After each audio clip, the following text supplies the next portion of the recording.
આગામી દિવસોમાં ગુજરાતમાં પાલિકા પંચાયતોની ચૂંટણી છે અને આદિવાસી વોટ કબજે કરવા અને પાલિકા પંચાયત જીતવા માટે ચૈતર વસાવા અત્યારથી મેદાને લાગ્યા છે અને તેમણે ભારતીય જનતા પાર્ટીના કેવી રીતે પૈસા આવે છે અને કેવી રીતે ચૂંટણી જીતે છે તે મામલે એક મોટો ઘટસ્ફોટ કર્યો છે।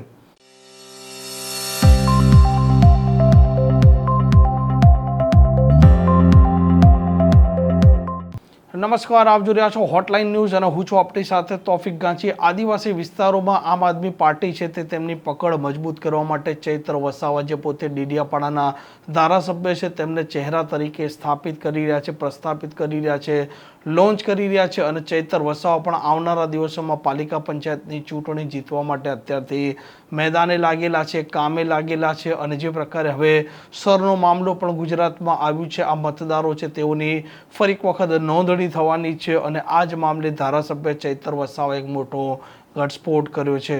આપણે ધ્યાન રાખવાનું છે, જરા પણ તમારી નજર ચૂકી તો જે બીએલઓ છે એના પર ભારતીય જનતા પાર્ટીના કેટલાક નેતાઓનો પ્રભાવ હશે અને ભાજપના લોકોના કહેવા પ્રમાણે એમના મતદાતાઓ હશે એમના ફોર્મ ભરી લેશે અને જે આમ આદમી પાર્ટીના મતદાતાઓ હશે એના ફોર્મ ભરશે નહીં અને એ લોકો પોતાનો મતદાનથી વંચિત રહી જશે। એટલા માટે જો 10% લોકો બી મતદાનથી વંચિત થઈ જાય તો 10% એટલે 70 લાખ લોકોને અસર થાય અને એમાં સૌથી વધારે નુકસાન આવનારી ચૂંટણીઓમાં તમને ને અમને થવાનું છે। સાથીઓ, આ રહી એસઆઈઆર ની વાત। આ એસઆઈઆર ની દરમિયાન કોઈ નાના ગામોમાં બૂથ મતદાન મથક ના હોય અને બીજા 2 કિલોમીટર કે 5 કિલોમીટર મતદાન કરવા જતા હોય એવા ગામના આગેવાનોએ પણ પોતાના ગામમાં મતદાનનું બૂથ ઊભું કરે સરકાર એના માટે અરજીઓ આપી દેવાની છે અને આ બીએલઓ જે એસઆઈઆર ની પ્રક્રિયામાં બીએલઓ સાથે આપણે બીએલએ તરીકે આપણા એજન્ટો એક એક ગામ, એક એક બૂથ, એક એક નગર, એક એક મહોલ્લામાં સાથે રહીને આપણો મતદાતા જે સંવિધાનમાં એને 326 અધિનિયમ અંતર્ગત જે અધિકાર મળ્યો છે પુખ્ત વયના તમામ નાગરિકો મતદાન કરી શકે એનાથી કોઈ વંચિત ન રહી જાય એવા મત રક્ષક બનીને આપણે બધાએ કામગીરી કરવાની છે। બીજી એક ટૂંકી વાત હું તમારી વચ્ચે મૂકું કે આજે બધી ચર્ચાઓ થઈ છે કે આવનારી ચૂંટણીઓ આપણે જીતવાની છે, આવનારી જિલ્લા પંચાયતો જીતવાની છે, તાલુકા પંચાયતો જીતવાની છે, નગરપાલિકાઓ જીતવાની છે, મહાનગરપાલિકાઓ જીતવાની છે। ત્યારે સાથીઓ, એ જીતવા માટે તમારે મન મક્કમ બનાવવું પડશે। એના માટે જે લોકો લડવા માટે તૈયાર છે, જેમને તાલુકા પંચાયતો લડવાની છે, જિલ્લા પંચાયતો લડવાની છે અને જે લોકો મહાનગરપાલિકા કે નગરપાલિકા લડવાના છે, માત્ર આપણી પાસે 3 મહિના છે। કોઈ વ્યક્તિ પોલીસની ભરતીની તૈયાર કરે, તલાટીની ભરતીની તૈયારી કરે, ગ્રામ સેવકની ભરતીની તૈયાર કરે, મામલતદારની તૈયારી કરે કે પીએસઆઈની તૈયારી કરે તો એને 3 વર્ષ મહેનત કરે ત્યારે ગુજરાત ગૌણ સેવા પસંદગી મંડળમાં એ સિલેક્ટ થાય છે, ત્યારે એને નોકરી મળે છે। ત્યારે જો તમારે તાલુકા પંચાયતના પ્રમુખ બનવું હોય, જો તમારે જિલ્લા પંચાયતના પ્રમુખ બનવું હોય, નગરપાલિકાના પ્રમુખ બનવું હોય કે તમારે મેયર બનવું હોય તો તમારી પાસે 3 મહિના છે। તમે ગાંડા બનીને એક મેદાનમાં ઉતરી જાઓ, તમારી જિલ્લા પંચાયત, તાલુકા પંચાયત અને નગરપાલિકા બનશે ને બનશે। લોકો ભારતીય જનતા પાર્ટી સામે ખૂબ આક્રોશ છે લોકોમાં, પણ લોકોને મજબૂત વિકલ્પ નથી મળતો। એ વિકલ્પ આપણે આપવાનો છે, આપણા મહારથીઓ આપણને માર્ગદર્શન આપશે એ પ્રકારે 3 મહિના આપણે મહેનત કરવાની છે। તમે એકવાર જિલ્લા પંચાયતના પ્રમુખ બની જાઓ। જિલ્લા પંચાયતના પ્રમુખ એટલે રાજ્ય કક્ષાના મંત્રી સમકક્ષ હોદ્દો આવે। એ જિલ્લા પંચાયતના પ્રમુખને સરકારી ગાડી મળે, બંગલો મળે, તમામ ટ્રાવેલિંગ એલાઉન્સ મળે, ટીએડીએ મળે અને ગ્રાન્ટ આવે। ગ્રાન્ટના અધ્યક્ષ પોતે હોય, ડીડીઓ તો એમના સેક્રેટરી હોય, સભ્ય સચિવ હોય, એમાં એટલી બધી ગ્રાન્ટ આવે કે તમારી જિલ્લા પંચાયત અને તાલુકા પંચાયત આપણી જો એકવાર બની ગઈ, ભલે એ લોકોની કેન્દ્ર સરકાર હશે કે રાજ્ય સરકાર હશે, 50% સરકાર ગુજરાતમાં પછી આમ આદમી પાર્ટીની ચાલશે। રાજ્ય સરકાર ગ્રાન્ટ ફાળવી દે, કેન્દ્ર સરકાર બજેટ ફાળવી દે, પણ એનું અમલીકરણ જિલ્લા પંચાયત અને તાલુકા પંચાયતમાંથી થાય છે, એનું અમલીકરણ મહાનગરપાલિકા અને નગરપાલિકામાંથી થાય છે। એ સ્થાનિક સ્વરાજની ચૂંટણીઓમાં જો આપણે કબજે કરી લીધું તો આ ભારતીય જનતા પાર્ટીની અડધી કમર ત્યાં તૂટી જવાની છે. ત્યારે મારા સાથીઓ, તમને એ જ વિનંતી કરું છું, જિલ્લા પંચાયતમાં આગળ 2015 થી લઈને 2020 સુધી નર્મદા જિલ્લા પંચાયત અમે ચલાવી છે. સાથે સાથે ડેડિયાપાડા તાલુકા પંચાયત અને સાગબારા તાલુકા પંચાયતમાં પણ અમારી બોડી હતી, એ પણ અમે 5 વર્ષ ચલાવી છે. આજે પણ અમારા ઘરેથી જિલ્લા પંચાયતના મેમ્બર છે.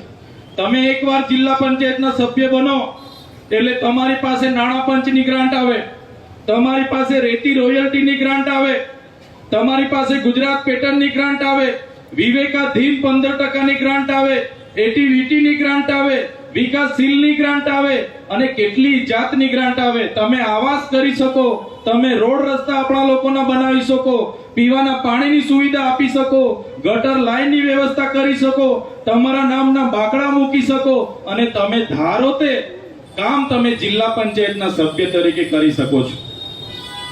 એ જ પ્રકારે તમે તાલુકા પંચાયતના સભ્ય બનો કે કોર્પોરેટર બનો કે નગરપાલિકાના સભ્ય બનો, ત્યારે પણ આ પ્રકારની અનેક ગ્રાન્ટો આવે છે. લોકો કોંગ્રેસમાં વર્ષોથી જિલ્લા પંચાયત લડવા માટે ઝંડા લઈને 10 વર્ષથી દોડે છે કે મને ટિકિટ મળશે, ટિકિટ મળશે, ટિકિટ મળશે અને ટિકિટ મળતી નથી. ભાજપમાં 20 વર્ષથી દોડે છે કે મને જિલ્લા પંચાયતની ટિકિટ મળે, ટિકિટ મળે, ટિકિટ મળે, ટિકિટો મળતી નથી. આમ આદમી પાર્ટી તમારા જેવા બધા જ લોકો પર ભરોસો કરીને તમને તાલુકા અને જિલ્લા પંચાયતમાં લડાવવા માંગે છે. મારું એક જ આહવાન છે મારા સાથીઓ, તમે જિલ્લા પંચાયત તાલુકા પંચાયત લડવા માટે તૈયાર થઈ જાઓ. ગુજરાતની 32 જિલ્લા પંચાયતો આવનારા દિવસોમાં આમ આદમી પાર્ટી કબજે કરવા જઈ રહી છે. કબજે કરવાની છે આપણે. સાથે સાથે 250 તાલુકા પંચાયતો કબજે કરવાની છે. ત્યારે અનેક જાતની ગ્રાન્ટો આવે છે. તમે એક જિલ્લાના પ્રમુખ બની જાઓ, એક મેયર બની જાઓ, તાલુકાના પ્રમુખ બની જાઓ, અડધી સરકાર આપણે આપણા વિસ્તારોની ચલાવી શકીએ છીએ. અનેક પ્રકારના બજેટો આવે છે અને લોકોની સેવાની કામ આપણે ખૂબ સારી રીતે કરી શકીએ છીએ. જે પ્રકારે આગળ કીધું એમ ભારતીય જનતા પાર્ટીના લોકો બસ એમને પૈસો ને સત્તા ને પૈસો એ ભાવના સાથે ચૂંટણીઓ લડે છે અને જીતે છે. કોઈનું કામ નથી કરતા. કોઈને આવાસ જોઈએ, કોઈનું વૃદ્ધ પેન્શન જોઈએ, કોઈને વિધવા પેન્શન જોઈએ, કોઈને સીવણ મશીન જોઈએ, કોઈને ગાય જોઈએ, ભેંસ જોઈએ, કોઈને ટ્રેક્ટર જોઈએ. કોઈ પણ યોજના આજે લોકો સુધી પહોંચતી નથી. દાતરડીથી લઈને ટ્રેક્ટર સુધીની યોજનાઓ છે. અનેક યોજનાઓ સડકથી લઈને કેટલી પ્રકારની યોજના છે. જો આપણી એક જિલ્લા પંચાયતમાં આપણી બોડી બની ગઈ, સમજો કે અમે નર્મદા જિલ્લા પંચાયત બનાવવા માટે ત્યાં મહેનત કરીએ છીએ. અમે નર્મદા જિલ્લાની 6 તાલુકા પંચાયતો બનાવવા માટે મહેનત કરીએ છીએ. જો અમારી નર્મદા જિલ્લા પંચાયત બનશે તો એક જિલ્લાનો પ્રમુખ હશે, એક જિલ્લા પંચાયતનો કારોબારી ચેરમેન હશે, એમાંથી એક જિલ્લા પંચાયતના બાંધકામ સમિતિનો ચેરમેન હશે, એમાંથી એક સિંચાઈ સમિતિના ચેરમેન હશે, એક શિક્ષણ સમિતિના ચેરમેન હશે, એક આરોગ્ય સમિતિના ચેરમેન હશે, એક મહિલા બાળ વિકાસના ચેરમેન હશે, એક 20 મુદ્દા કાર્યક્રમના ચેરમેન હશે. અને તમે વિચાર કરો, એમને જિલ્લા પંચાયતમાં એસી ચેમ્બરો હશે, એમના ક્લાર્ક હશે, પટાવાળા હશે અને લોકો જ્યારે કામ લઈને જશે અને કામ થશે તે દિવસે લોકો આશીર્વાદ આપશે કે જે કેજરીવાલ સાહેબનો વિચાર હતો, જે નાનામાં નાના માણસોની સેવા કરવાનો, એ આપણા જિલ્લા પંચાયતની બોડી આપણા નાના માણસોનું કામ કરી શકશે. ત્યારે આ સત્તાનું સુકાન તરફ આપણે જવાના છે. ત્યારે ખૂબ જ ગંભીરતાથી જે પણ પ્રદેશ લેવલથી માન્ય આપણા પ્રભારી ગોપાલ રાયજી સાહેબ આપણને સૂચના આપે, એમની દિલ્હીની સહયોગી ટીમને તો હું નમન કરું છું, સલામ કરું છું. જે લોકો પોતાનો પરિવાર દિલ્હી મૂકીને આપણા માટે રાત દિવસ ગામડાઓમાં ફરે છે, એવા દિલ્હીના સહયોગી ટીમને પણ હું સલામ કરું છું, નમન કરું છું. સાથીઓ, એ લોકો આપણા માટે આવ્યા છે, આપણને સત્તામાં લાવવા માટે આવ્યા છે, 2027માં સરકાર બનાવવા માટે આવ્યા છે. કોઈ પણ દિલ્હીના સહયોગી ટીમની કે પ્રદેશના ટીમનો રાતે પણ ફોન આવે, રાતે પણ સહજતાથી એમને જવાબ આપજો. જે પણ સૂચના મળે એ સૂચના પર કામ કરજો. આ જ વિનંતી સાથે આ પ્રકારના સમાચાર પ્રકારના અહેવાલ માટે હોટલાઇન ન્યૂઝ ઇન્ડિયા ચેનલને લાઇક, શેર અને સબસ્ક્રાઇબ કરવાનું ભૂલતા નહીં. નમસ્કાર. આવા પ્રકારના વિડીયો તમને જોવા ગમતા હોય તો હોટલાઇન ન્યૂઝ ચેનલને લાઇક, શેર અને સબસ્ક્રાઇબ કરો.